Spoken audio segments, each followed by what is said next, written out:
You think you have a problem saying no, don't you? You tell yourself you're just too nice, you're the helpful one. But I'm going to tell you a truth that's going to sting. You don't have a problem saying no. You have a problem with the terrifying thought of losing people. That feeling you call being nice? It's not kindness. It's a transaction. You don't say yes because you're kind. You say yes because you're afraid. You trade little pieces of yourself for a hit of someone else's approval, a quiet bargain where you end up a raise just to keep them around. This isn't a story about rejection. It's the story of how you get clear on who you are and take your power back. Let's be honest. You know this feeling intimately. It's that tightness in your chest when a coworker asks for help on a project you know you don't have time for. Your own work is piling up, you're exhausted, but the words, "Sure, no problem," just fall out of your mouth. For 1 second, you feel relief. You avoided the awkwardness, but it's immediately replaced by a low-grade resentment you're forced to swallow. You know the script, agreeing to plans that drain you, just to keep the peace, apologizing for things that aren't your fault, just to smooth things over. You've become the go-to, the person everyone can rely on, because you've made yourself responsible for the emotional temperature of every room you're in. And later, when you're lying awake,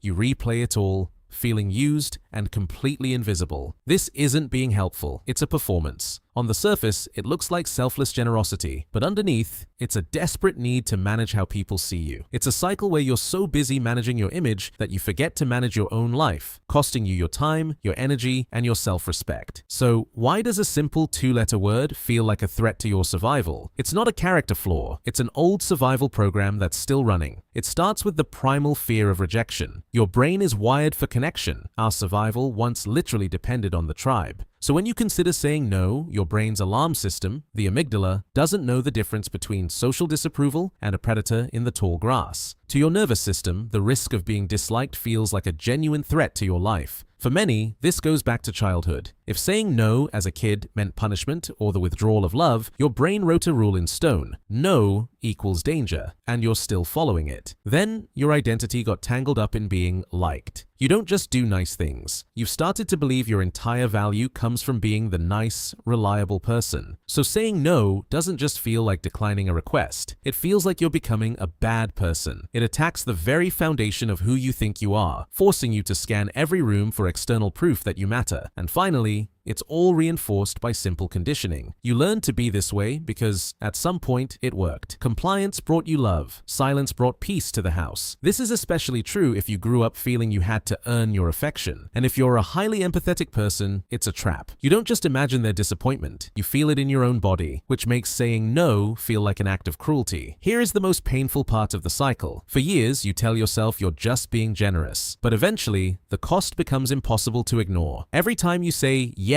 when your soul is screaming no, you send a brutal message to your own mind. My needs do not matter, my time is not valuable, I am not the priority. This is the exact moment people-pleasing becomes self-abandonment. You're not just betraying your schedule, you are betraying yourself on a fundamental level. You're not being selfless, you're being invisible. This constant self-suppression doesn't just make you tired, it erodes your trust in yourself. You become so disconnected from your own gut feelings that you no longer even know what you want. Your identity becomes a ghost, defined only by the needs of others. You didn't lose yourself overnight. You traded yourself away slowly. You've taught people that you are a resource with no limits, which naturally attracts people who will take and take. And underneath it all, a quiet, toxic resentment builds. You swallowed your no, and now that unspoken anger leaks out sideways as sarcasm, as irritability, as a fog of unhappiness you can't explain. You started this to avoid rejection from others, but in the process, you completely rejected yourself. You're caught in an impossible trap. Get rejected by them for saying no, or feel exiled from yourself for saying yes. The only way to win is to change the rules of the game. Breaking free isn't about learning a few new tricks. It's a deep, psychological shift in how you see the world. It's not about becoming a different person. It's about finally allowing your real self to exist. The shift begins when you realize what no actually is. You have to burn the old definition. No is not an attack. It's not rejection. No is an act of clarification. It is you drawing a line in the sand and saying, this is where I end and you begin. Think about it. Anyone who only likes you when you say yes doesn't actually like you. They like the convenience you provide. Real connection is built on honesty, and honesty requires boundaries. Your panic reaction is to say yes, to kill the anxiety of the moment. Your first act of rebellion is to interrupt that impulse. When someone asks for something, you create a space. Your new response is, "Let me check and get back to you," or "I need to think about that." That pause is a revolution. It buys you seconds for the panic to subside and your rational mind to come back online. That tiny gap is where you find your power. When you finally say no, it will feel wrong. Your body will scream with guilt. Your brain will tell you that you've made a catastrophic mistake. Your only job is to sit in that fire. Tolerate the discomfort without rushing to fix it. Start in low-stakes situations. Say no to an extra task. Decline a social event you're dreading. Then just breathe through the anxiety. Every time you do this and the world doesn't end, and it won't, you are rewriting the code in your nervous system. You are proving, moment by moment, that no is not a catastrophe. It is your salvation. And the hardest part? You already know this. For years, you've believed your worth comes from how useful you are to other people. But the truth is, you were not put on this earth to be endlessly accommodating. You were put here to be honest. Every no to something that drains you is a powerful yes to your own peace. It's how you reclaim the energy to say yes to the things that actually set your soul on fire. This was never about losing people. It was always about finding yourself. And the right people, the ones who truly belong in your life, won't leave. They'll respect you more for it. The journey isn't from being liked to being disliked. It's from being liked to being respected. And the first person who needs to respect you is you. You were never too nice. You were just too afraid to choose yourself. Now, think about it. What's one small thing this past week where you said yes, but you wanted to say no? Leave a comment below and just name it. Recognizing the pattern is the first step to breaking it.